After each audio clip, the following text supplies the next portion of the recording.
सरिया प्रखंड के कोयरी डीह में आदिवासी सोहराय मिलन समारोह का आयोजन किया गया, जहां पर पंचायत के मुखिया प्रतिनिधि बालेश्वर मरांडी और पंचायत समिति सदस्य अनोती कुमारी के द्वारा यह आयोजन किया गया। इसमें आदिवासी समाज के रामजी मुर्मू भी उपस्थित रहे।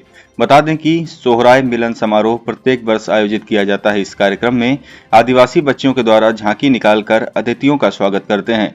इसी क्रम में हमारे इंडिया रिपब्लिक न्यूज के संवाददाता विकास कुमार वर्मा ने ग्राउंड रिपोर्टिंग की। आइए आपको दिखाते हैं पूरी रिपोर्ट।